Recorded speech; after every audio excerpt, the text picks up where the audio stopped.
Hey there, folks and friends, Connecting Dots here. Today's date is October 14, 2014. I'm not sure if you caught the video here 2 days ago. I talked about how TEPCO had released new data here. I had seen a spike after the first typhoon, because if you're not aware of it, Japan's been hit with 2 typhoons back to back. The latest one was just this weekend, and I got some updates on that coming up. And I also got updates on the new spikes here that they've seen. New data. They went and picked up samples yesterday, October 13th, and I already have the results. And in this video, I'll continue on talking about the spent fuel problem they have. And if you haven't seen this one, yes, that's my voice. That's my singing debut here on YouTube, but don't worry about it. Nothing great. I don't think RCA Records will be calling me anytime soon. Okay, so as per usual, everything you see in my videos are all linked down below in the Show More tab. This one here comes from World Nuclear News, and it talks about, well basically changes here, an update to the regulations. But between you and I don't think any of these changes would have occurred had it not been for the Fukushima disaster. And as you're about to see, some of them are, well, long overdue, and some of them are just flat out ridiculous. Okay, so the new changes here, for one thing, the biggest one is that the nuclear plant operators are now required to protect their workers using hardened facilities right on site. And these hardened facilities should be able to withstand hazards such as tornadoes, snow, and ice while maintaining the ventilation and radiation protection to allow the workers to continue to operate the plant. Another big change, boy oh boy, I can't believe it took Fukushima for them to kick this one in, but now the backup power to the emergency response facilities must last at least 72 hours. Only 72? Honestly, these people are a joke. We're running nuclear plants and they only have backup power for 72 hours. Someone give them a slap on the side of the head and get them out of there, because honestly, we need people with brains running this plant. Stupidity's in charge. It's very clear. And the next one is when I realized just how dumb they are. Many of you may recall back in 2011 when I did the Cross Canada Radiation Tour. I went right down to the Atomic Energy Nuclear Control in Ottawa here on Slater Street, and they sent me down a rep to speak to me. The guy knew nothing about the radiation, knew nothing about the jet stream. It was very sad. They sent someone to speak to me about terms that he knew nothing about. Very obvious he knew nothing about. So again here, we're going to teach these people, again, they know nothing about. So one of the big changes here is they're having, they talk about the primary radiological risk to the public in case of release of radioactivity during a reactor accident is that radioactive iodine-131, which will be ingested by children and go on to raise the risk of thyroid cancer. This risk can be reduced greatly by timely use of stable potassium iodine tablets, which prevent the uptake of iodine-131. The new regulations will see local health and emergency management agencies stocking the pills at strategic locations within a planning zone of 50 to 80 kilometers around each plant, so they can be distributed rapidly if needed. 50 to 80 kilometers each plant. Well, here's the story, folks. If you've been following me since day one, I've been doing all these Fukushima videos since day one, and one of the things I reported here that because I live on Vancouver Island, right on the west coast, I was extremely concerned about this. I reported how at the airport here in Sydney, the town is called Sydney. It's our airport here on Vancouver Island. It's right near the city of Victoria. It's an international airport. You can look it up. They were doing readings there, okay, radioactive readings during the 2011 meltdown. Guess what they picked up? The levels of the iodine-131 at the airport on Vancouver Island. 300 times above the legal U.S. drinking limit. Here we are thousands of miles away from Fukushima, and we're hitting levels 300 times above the safe level, the U.S. Safe level, and they want to spread out pills only 50 to 80 kilometers around each plant. Like I said, these people are out to lunch. I'll be giving them a call, and I'll keep you in tune what goes on. Okay, another story I was talking about is how they're running out of space here, and I'm not going to go over this entire video, this entire article, because that's the one I went over this weekend here. And this one here, okay? It's regarding the bunkers and how they're running out of space.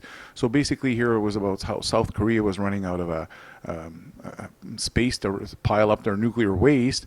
And it was talking about, I have to jump over it, but I'll touch a couple of key points. So it was saying how the storage could be filled up by the year 2021. And they're looking at storing them in these medium-term, safer solution could be stored in these metal concrete covered dry casks. Okay, well, I forgot to mention this, and I should have, and I'll mention it now, is that an expert had warned that leaving the spent fuel, the spent fuel in a concrete building next to the reactor building is vulnerable to missile or other attacks from the outside, said one expert who declined to be identified due to the sensitivity of the matter. Yeah, no doubt about it. If you go watch that video, I showed you how these bunkers, radioactive bunkers, are being built all over the place, and I'll have more information on that because it seems to be an ongoing trend here, because even in this latest story here over in Taiwan, the exact same problem here. And then these changes are all coming about because of the Fukushima meltdown. I hope you realize that. I really, it's raised the level, the awareness here to an all-time high as far as radiation. So in this story, only 7 hours ago, it was talking about how Taiwan reveals new plans to send the nuclear waste abroad. It's not working here, because the story goes on to talk about how this was just a Tuesday, it unveiled its new plans, but the environment groups slammed the proposal as too risky. So basically they want to load it up on a ship and send it to another country, and they said, no, Jose, we don't want that stuff out on the water. And the reason why they want to get it out of there is because they want to keep the nuclear plants going. So they talk about how there's 3 plants on Taiwan, on the island of Taiwan here. They're all state-owned, but they only give out about 20% of the island's needs for electricity. Now, the other interesting part is the fact that the concerns about Taiwan's nuclear power facility have mounted since 2011, when the Fukushima nuclear plant was hit by a tsunami. But it goes on to talk about how in Taiwan it's regularly hit by earthquakes, and in 1999 it was hit with a 7.6 magnitude, which killed 2,400 people.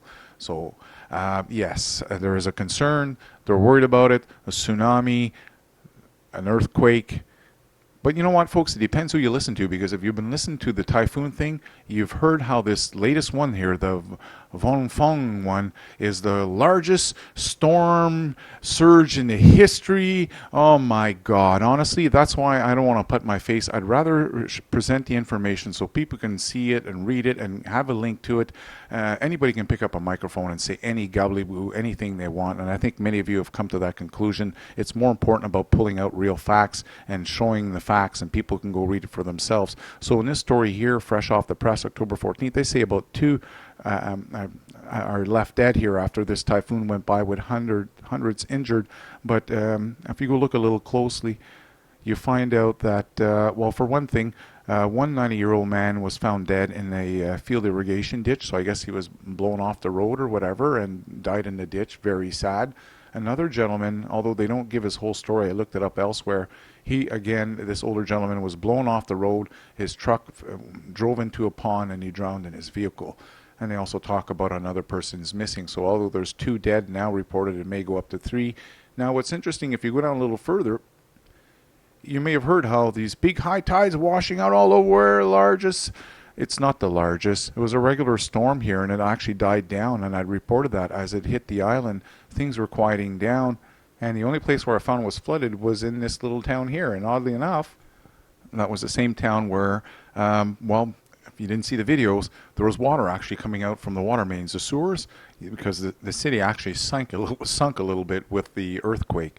Now, what's interesting, if you go watch down, if you see down below here, it goes on to say how the operator of TEPCO, of the Fukushima nuclear plant, said that on Monday it had increased the water transfer and storage capacity to prevent an overflow of radioactive water being stored at the plant.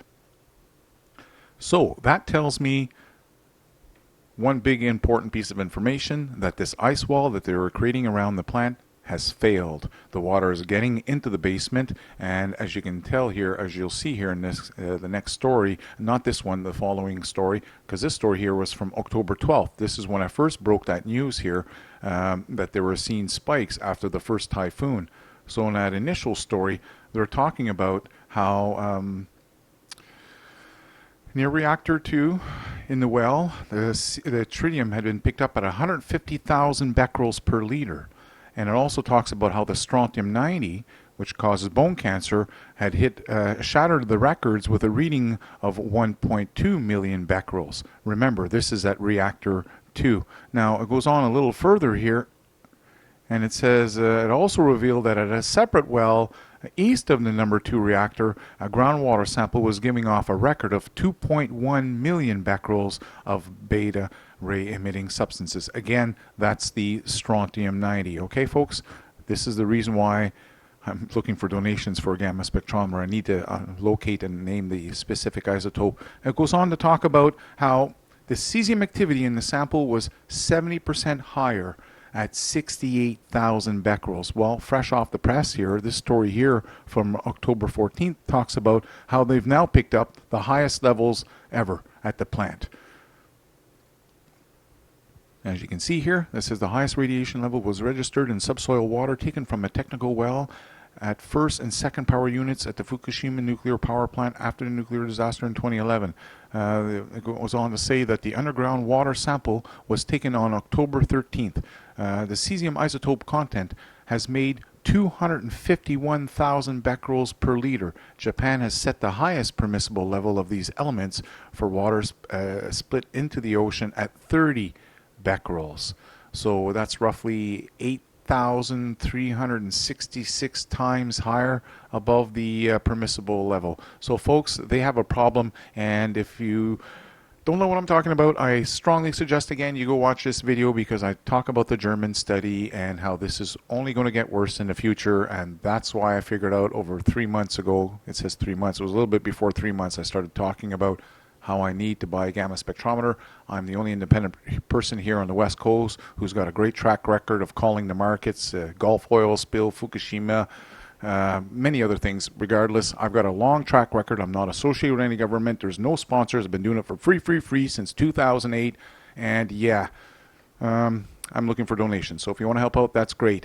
Now, if you're going to follow me, I have to give you a heads up. You know, I hate doing this, but people need to know what's going on here. Ever since I began debunking the Beautiful Girl by Dana, this gentleman here I'm not going to call him a gentleman. I got another word for him, but I'm not going to say it. But basically, this person here, John Town, said, well, as you can read here, what he's planning on doing. And by the way, he no longer exists. And you may have seen him in my comments section. People were referring to him as the copy and paste king. This guy, instead of making videos trying to debunk me, took a bunch of my information, my videos, twisted it, and began copy and pasting it on every single one of my videos. So lo and behold, now he's gone around here. He's going to open up these ghost channels, and he's going to start getting close to those of you that I guess he considers my friends or whatever. So I'm just giving you a heads up here on what's going down. And anyways, hope you enjoyed the information, folks, and beware of these scammer liars and anybody else that's trying to fish your ID. As I mentioned in the past, when you watch a video, be very careful of the links given down below in the Show More tab. Okay, take care. Hope you enjoyed the info.